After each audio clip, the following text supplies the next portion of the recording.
എല്ലാവർക്കും നമസ്കാരം.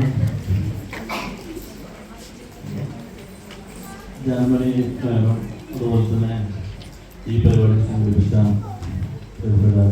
പറയുന്ന പ്രിയപ്പെട്ടവർ, ഞാനൊരു ക്ലാസ് എടുക്കാനായിട്ടൊന്നുമല്ല വന്നിട്ടുള്ളത്. കാരണം ക്ലാസ് എടുക്കാൻ ഒരു അധ്യാപകനോ ശാസ്ത്രീയമായി പറയാൻ ഒരു സൈക്കോളജിസ്റ്റോ അല്ല. എങ്കിലും ചില കാര്യങ്ങൾ ഒരു 10 മിനിറ്റ് കൊണ്ട് പറയണമെന്നാണ് പറഞ്ഞിട്ടുള്ളത്. നമുക്കറിയാം, ഇപ്പോൾ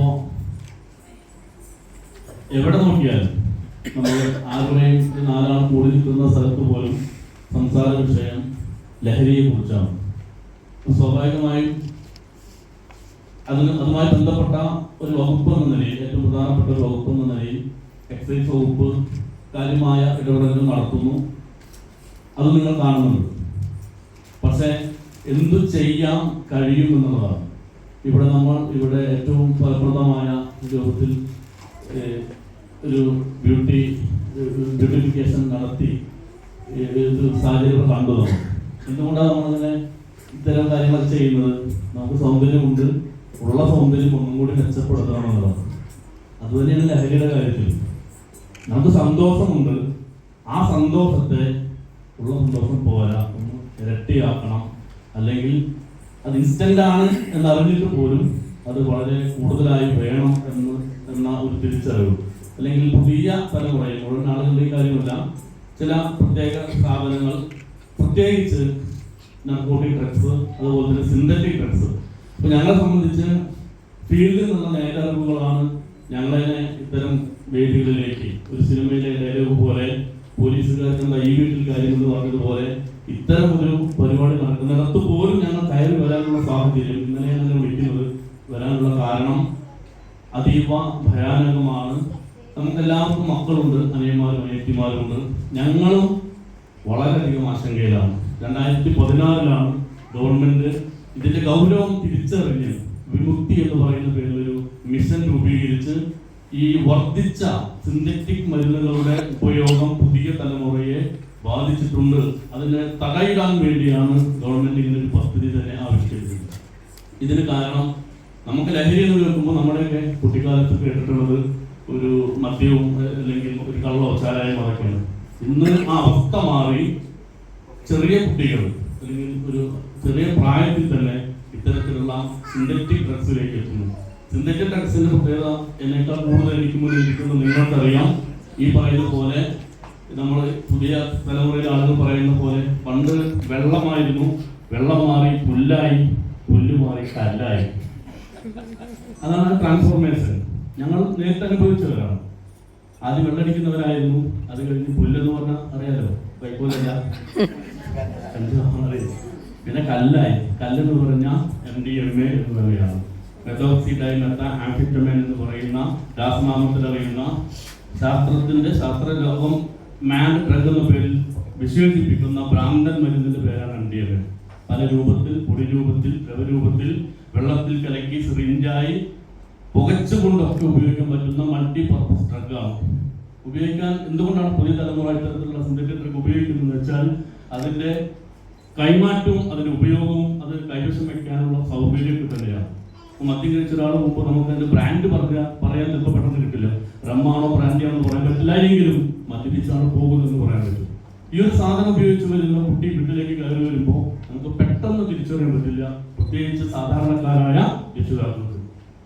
ജീവിതത്തിലേക്ക് ഒരിക്കലും തിരിച്ചുവരവില്ല, തിരിച്ചുവരവ് അപ്രാപ്യമാണ് എന്നുള്ളത് കൊണ്ടാണ് ഗവൺമെന്റ് ഞങ്ങളെ വിമുക്തിയുടെ തരത്തിലുള്ള പ്രവർത്തനത്തിന് വേണ്ടി നിയോഗിച്ചിട്ടുള്ളത്. ആരംഭിച്ചാൽ ചെന്ന് കാര്യങ്ങൾ പറയണം. വളരെ അപകടകരമാണ്. അതിനെക്കുറിച്ച് കൂടുതൽ വിശദാംശങ്ങളൊന്നും ഞാൻ പറയുന്നില്ല. ഇപ്പൊ കുറച്ച് മുൻപ് വന്നൊരു വാർത്ത, 10ാം ക്ലാസ് പഠിക്കുന്ന കുട്ടി സ്വന്തം സഹോദരിയെ പീഡിപ്പിച്ചു എന്നുള്ളത്. ആ കുട്ടി 24 വാർത്തയിൽ വന്നതാണ്. ആ കുട്ടി ഡ്രഗ്സിന് അടിമയാണ്. അത് തന്നെയാണ് ഇതിന്റെ ഗൗരവം. ഇതിന്റെ ഗൗരവം എന്ന് പറഞ്ഞാൽ കൂടെയുള്ളത് അമ്മയാണെന്നോ അച്ഛനാണെന്നോ സഹോദരനാണെന്നോ അധ്യാപകനാണെന്നോ എന്ന തിരിച്ചറിവ് നമ്മുടെ തലച്ചോറിനെ നഷ്ടപ്പെടുത്തുന്ന ഭ്രാന്തൻ മരുന്നായത് കൊണ്ടാണ് ഈ ഭ്രാന്തൻ മരുന്നിന്റെ ഉപയോഗത്തിനെതിരെ നമ്മളെല്ലാവരും ജാഗ്രത പുലർത്തേണ്ടത്. പലരും വിചാരിക്കുന്നത് നമ്മളെ ബാധിക്കില്ല, എന്നെ ബാധിക്കില്ല, എന്റെ കുട്ടിയെ ബാധിക്കില്ല, അല്ലെ? പണ്ട് ഇത്തരം ലഹരി പദാർത്ഥങ്ങളെ കുറിച്ച് പറയുമ്പോൾ മറ്റു സംസ്ഥാന സംസ്ഥാനങ്ങള് രാജ്യങ്ങളെ കുറിച്ച് പറഞ്ഞിരുന്നത്. പിന്നെ സംസ്ഥാന അതിർത്തി കടന്ന് കൊച്ചി പോലുള്ള മെട്രോ നഗരങ്ങളിലായിരുന്നു. പിന്നെ മെട്രോ നഗരം തൃശ്ശൂരെത്തി.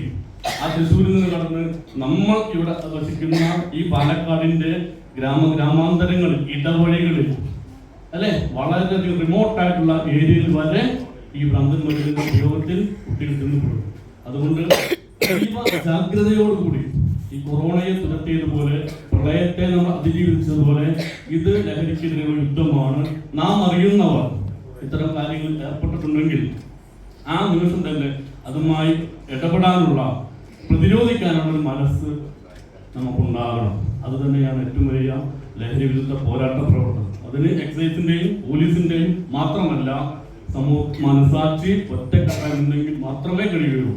ഞങ്ങൾ മാത്രം യൂണിഫോം ധരിച്ചുകൊണ്ട് ഇറങ്ങുമ്പോൾ, ഒരു കുട്ടിയെ പിടിച്ച് ഞങ്ങൾ ഓഫീസിലേക്ക് വരുമ്പോൾ, കേസിൽപ്പെട്ട് കഞ്ചാവുമായി മയക്കുമരുന്നുമായി പിടിച്ചു വരുമ്പോൾ, അവന്റെ രക്ഷിതാക്കളോട് പറയുമ്പോൾ അതിനു വേണ്ട തുടർ പ്രവർത്തനം ചെയ്യാത്തതിന്റെ അനന്തരഫലമാണ് അനുഭവിക്കുന്നത്. ഞങ്ങൾ കൊണ്ടുവരുമ്പോൾ ഞങ്ങൾ രക്ഷിതാക്കളോട് പറഞ്ഞത്, ഞങ്ങളും രക്ഷിതാവാം.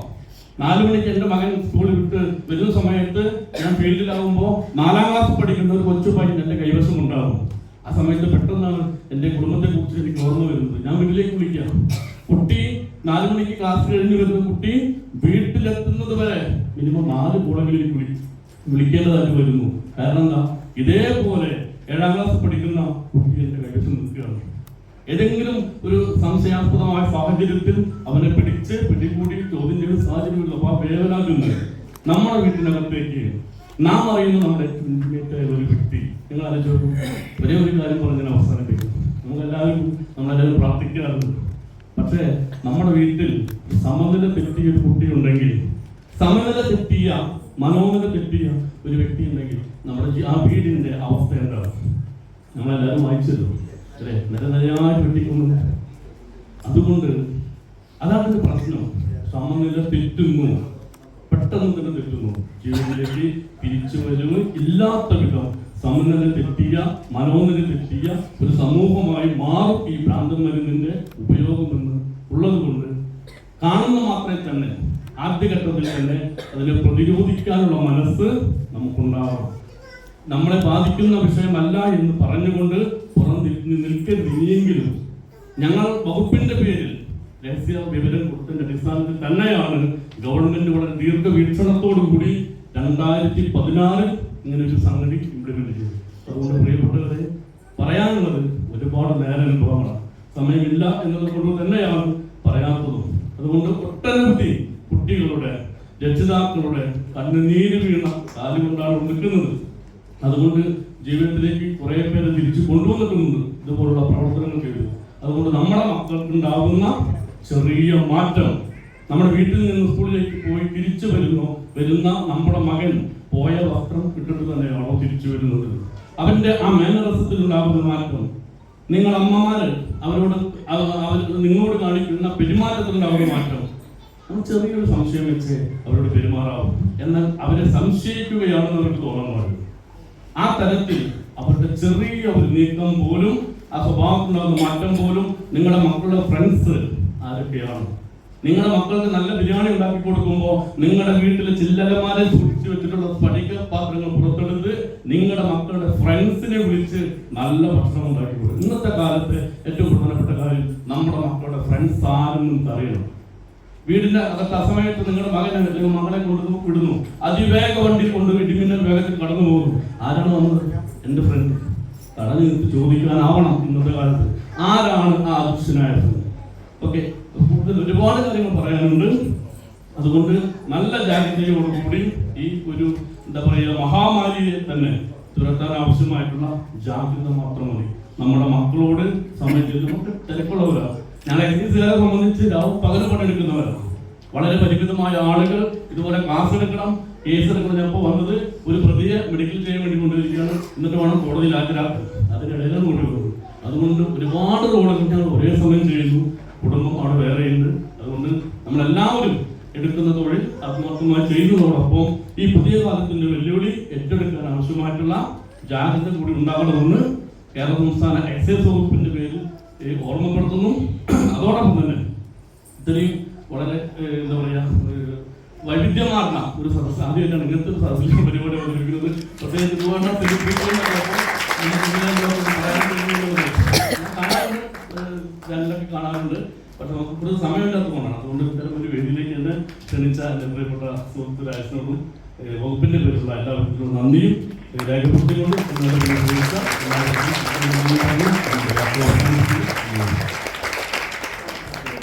ഇതന്നെ ഒരു ഞാൻ ഇഷ്ടം ഭയങ്കര ഇമ്പോർട്ടൻറ്റ് സാറ് ഇപ്പോൾ പഠനത്തിന് ഇരിക്കുന്ന ഇപ്പം എൻ്റെ ഇമാജിനേഷനാണ്. ഞാൻ മേലിൻ്റെ താമസിക്കുന്ന കവി എൻ്റെ കൂടെ നമ്മൾ കുട്ടികൾക്ക് നമ്മൾ പഠിക്കാൻ വേണ്ടി വരും. പക്ഷേ നമ്മളുടെ അമ്മ അച്ഛൻ്റെ പാരൻസ് ഒരിക്കലും ശ്രദ്ധിക്കില്ല. ഇപ്പൊ രാത്രി 11 o'clock കഴിഞ്ഞിട്ട് മെഡിൻ ഡ്രൈവിൽ ലൈനിലേക്ക് ഒരു ബോധമില്ലാത്ത ആലോചിക്ക് ആ വീട്ടിൽ എന്തെങ്കിലും ആയിപ്പോയി കഴിഞ്ഞാൽ കുട്ടികൾക്ക് ഓരോ ആണ് പെണ്ണ് എല്ലാവരും ഞാൻ ചിലപ്പോൾ അല്ലെ കവി നമുക്ക് കണ്ടിട്ട് എപ്പോഴും ഇരിക്കുന്നത് എന്താ ബുദ്ധിയില്ലാത്താണ്. സോ നിങ്ങൾക്ക് ഞാൻ സൈത്തം പറഞ്ഞ ഒരു റിക്വസ്റ്റ് കവിക്ക് ചിലപ്പോൾ കളിയാക്കും, ഞാൻ വീട്ടിലെ പണി കൊടുക്കും ഇങ്ങനെ പണി കൊടുക്കും. പക്ഷെ ശരിക്കും പറഞ്ഞില്ല നിങ്ങളുടെ ആരോ ഫ്രണ്ട്സിന്റെ മക്കളുണ്ടെങ്കിൽ എറണാകുളമിൽ പോയിട്ട്, കാരണം കൊച്ചി സിറ്റി നമ്മളെ കാണുന്ന കൊച്ചി സിറ്റി അല്ല. ഞാൻ 15 വർഷമായിട്ട് ഞാൻ ഇരിക്കുന്നത് അതിന്റെ 25% മാത്രം ബ്യൂട്ടിഫുൾ ആണ്. അതാ കഴിഞ്ഞിട്ട് കൊച്ചി സിറ്റിയിൽ എന്താ നടക്കുന്നത് അത് നമുക്ക് നന്നായിട്ട് അറിയാം. കാരണം ഞാൻ സത്യം പറഞ്ഞില്ല, ഞാൻ എൻ്റെ എൻ്റെ അച്ഛൻ റെയിൽവേയിൽ ജോലിയാണ്, എൻ്റെ അമ്മ ഹൗസ് വൈഫാണ്. നമുക്ക് ചെരുപ്പ ബസ്സിൽ അമ്മ നന്നായിട്ട് അടിക്കും. അതൊക്കെ വിചാരിക്കുന്ന അമ്മ എന്താണ് അടിക്കുന്നത്. പക്ഷെ ഇപ്പൊ എൻ്റെ 2 അനിയന് സക്സസ് ആയിട്ട് ഇരിക്കുന്ന ടൈമിൽ എനിക്ക് മനസ്സിലായി അമ്മ അടിച്ചിട്ട് നന്നായി. അല്ലെങ്കിൽ എവിടെയാ വെള്ളം കുടിച്ചിട്ട് ഓടി നടക്കുന്ന കുട്ടികളെ ഉണ്ടാവില്ലേ. കേരള NIT കാലിക്കറ്റ് NIT പഠിച്ചിട്ട് പോയത് ശരിയാണ്. എൻ്റെ അമ്മ അച്ഛന് നിർബന്ധമായിട്ട് സാറ്റർഡേ 12 മണിക്ക് കഴിഞ്ഞിട്ട് ഞാൻ കാലിക്കറ്റ് എത്തും. അവന്റെ കൂടെ ഇരിക്കുന്ന ഹോട്ടലിൽ താമസിച്ചിട്ട് മൺഡേ അവന്റെ കോളേജിൽ പോണ ടൈമിൽ ഞാൻ വീട്ടിലത്തെ മാത്രം തിരിച്ച് കൊച്ചിയിലെ പോണേ. ശരിക്കും പറഞ്ഞാൽ ഞാനോട് അമ്മാതെ അവനൊക്കെ നോക്കണേ.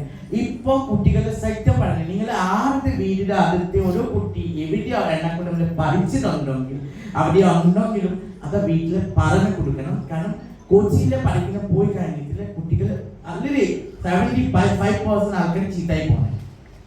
കാരണം ഭയങ്കര ഈസി ആയിട്ട് ഈ സാധനങ്ങൾ കിട്ടുന്നേ.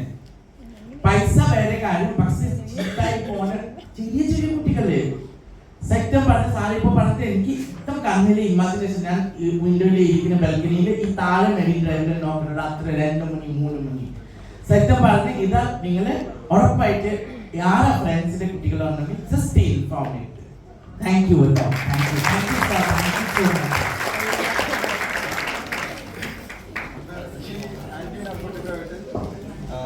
നിങ്ങൾക്ക് എന്ത് സഹായമാണെങ്കിലും ആന്റി നാർക്കോട്ടിക്കായിട്ട് സഹായിച്ചുകൊണ്ട് എന്ത് സഹായം വേണമെങ്കിലും നമുക്ക് സാറായിട്ട് കോൺടാക്ട് ചെയ്യാം. സാർ ഏത് നമ്പറാണ് കോൺടാക്ട് ചെയ്യാനുള്ളത്? അപ്പോൾ അതിന്റെ ഡീറ്റെയിൽ എന്തുണ്ടെങ്കിലും നിങ്ങൾക്ക് എന്നെ കോൺടാക്ട് ചെയ്യാം. നമുക്ക് ഇതുമായിട്ട് സഹകരിച്ചുകൊണ്ട് എന്ത് വിവരം വേണമെങ്കിലും നിങ്ങൾക്ക് പങ്കുവെക്കാം.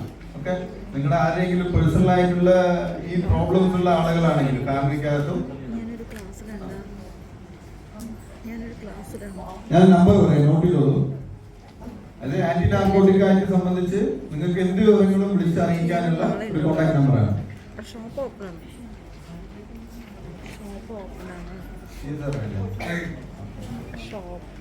CSRയുടെ നമ്പറാണ് 9446271330.